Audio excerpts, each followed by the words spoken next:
খোলা নাইকিয়া মোবাইলটো আকৌ সোমোৱা হেল্ল'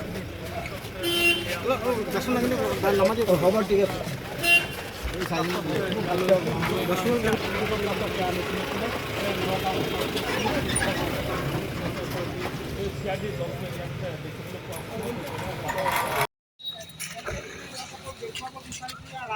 ৰাজা ইছাক হ'ল লিংক থানাৰ ভাৰপ্ৰাপ্ত বিষয়া।